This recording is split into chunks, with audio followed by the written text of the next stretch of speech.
Kung bet niyo yung cabbage roll na may masustansya at masarap pero low budget, well ito na yun. And this time, papakita ko sa inyo kung paano nga ba siya gawin.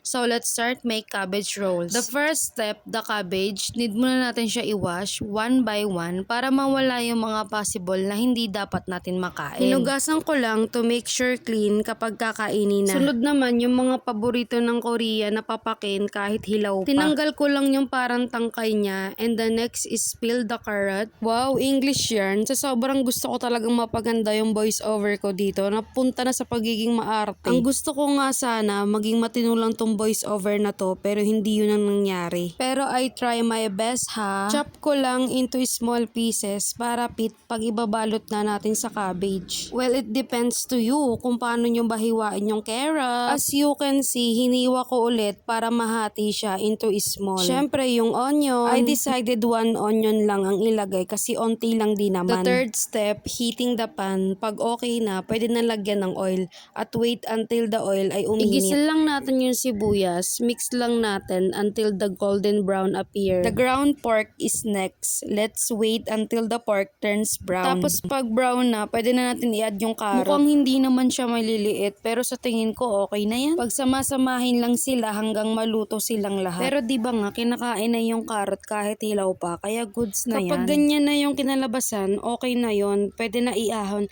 But if you're not satisfied pa with the texture, cook it again.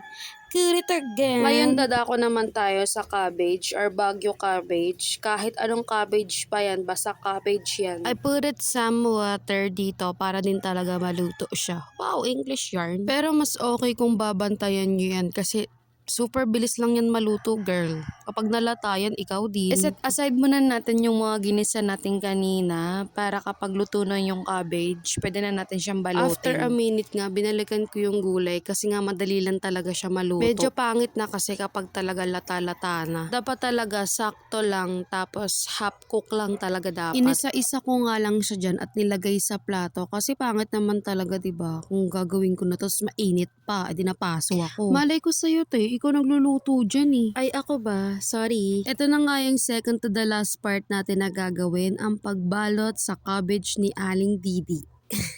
Joke only, pero ito na talaga seriously. Wow, seriously. Pero ito na talaga yung tunay. Siyang tunay na bayanak? Yes, ito na talaga ang tunay na pagbalot sa cabbage. Dapat talaga papakita ko sa inyo kung paano nga ba siya balutin, pero dahil puro kamay nga yung nakikita nyo, wag na lang. Hindi, sa totoong buhay lang talaga. Madali lang naman talaga siya balutin. I-roll nyo lang siya hanggat sa maging rolling up.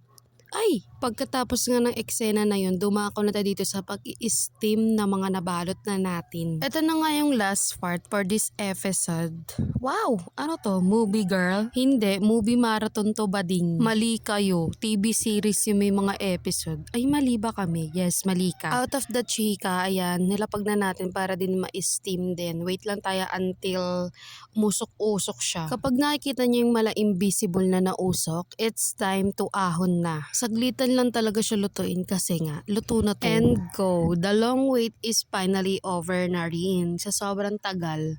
Wow, hindi naman. Pero aminin, di ba, nakakatakam. Hindi mahal, pero healthy, di ba? Pero ang unang titikim, ang anak ko na panay iling. Ganyan nga yung mukha niya kasi sobrang sarap nga.